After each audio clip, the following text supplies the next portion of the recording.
மங்கம்மா, என்ன ராப்பிச்ச, இந்த தெரு பக்கம் இப்போல்லாம் வர்றதே இல்லையே. ராப்பிச்ச, இந்த தெருவில் இருக்க எல்லாரும் எனக்கு உப்புமா தான் தராங்க தாயி, அதனால தான். சிரிங்க சிரிங்க, சந்தோஷமாக இருங்க. அமலா, ஆஃபீஸில் தூங்காதீங்கன்னு உன் கணவரை எச்சரித்து அனுப்புறியே, ஏண்டி?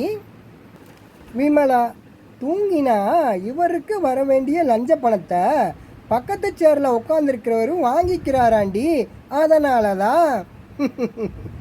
சிரிங்க சிரிங்க, சந்தோஷமாக இருங்க. சேரன், அந்த பையன் சத்துணவு ஆயா பேரன்னு எப்படா சொல்கிற? மாறன், சாப்பாட்டில் 4 முட்டையை ஒழிச்சு வச்சிருக்கானேடா, அதை வச்சுத்தான். சிரிங்க சிரிங்க, சந்தோஷமாக இருங்க. ராமு, என்னடா பண்ணிகிட்ருக்க? சோமு, கொசுவை கொன்னுட்டு இருக்கேன்டா. ராமு, எத்தனை கொசுவை கொன்ன? சோமு, பெண் கொசு 4, ஆண் கொசு 2டா. ராமு, அது எப்படிரா ஆண் கொசு பெண் கொசுன்னு கண்டுபிடிச்ச? சோமு, ரொம்ப சிம்பிள்ரா. 4 கொசு கண்ணாடி முன்னாடி பறந்துக்கிட்டு இருந்துச்சு, 2 கொசு பீர் பாட்டில் மூடி மேலே உட்காந்துட்டு இருந்துச்சுடா. சிரிங்க சிரிங்க, சந்தோஷமாக இருங்க.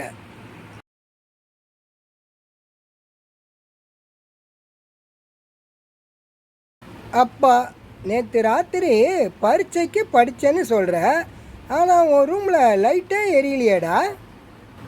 மகன், படிக்கிற இன்ட்ரெஸ்டில் அதெல்லாம் நான் கவனிக்கலப்பா.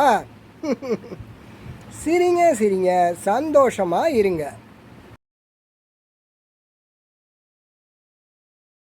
பரதன், மன்னரை புகழ்ந்து ஆங்கிலத்தில் பாடியது தப்பாக போச்சுன்னு சொல்கிறியே, ஏண்டா?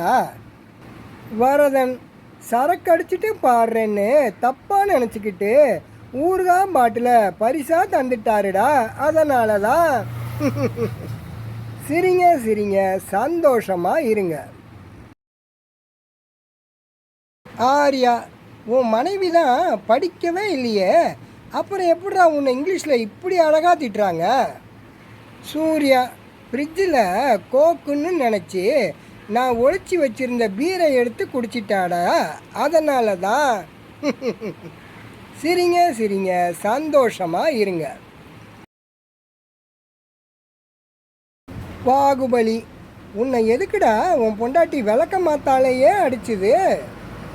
கபாலி, திருடிட்டு பழக்க தோஷத்தில் முகமூடியை கழட்டாமல் வீட்டுக்குள்ளே போயிட்டேன்டா, அதனால தான். சிரிங்க சிரிங்க, சந்தோஷமாக இருங்க. மனைவி, புருஷன் பொண்டாட்டி சண்டையை போய் யாராவது வெளியே சொல்லுவாங்களா ஐயா? கணவன், நான் யார்கிட்டையும் சொல்லலடி, நெத்தியில் வீங்கி இருக்கிறத பார்த்து அவங்களே தெரிஞ்சு கேட்குறாங்கடி, நம்படி. சிரிங்க சிரிங்க, சந்தோஷமாக இருங்க.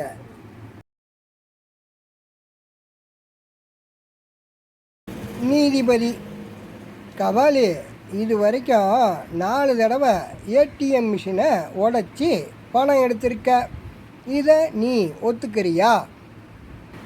கபாலி, ஆமாம் ஐயா, உண்மைதான், ஒத்துக்கிறேன். நீதிபதி, இதுக்கு உனக்கு என்ன தண்டனை தெரியுமா? கபாலி, என்னங்கய்யா, இது கூட தெரியாதா? ஏடிஎம்மில் 4 தடவைக்கு மேலே பணம் எடுத்தால் 180 ரூபா ஃபைன் கட்ட சொல்லுவாங்கன்னு. போங்கய்யா. சிரிங்க சிரிங்க, சந்தோஷமாக இருங்க.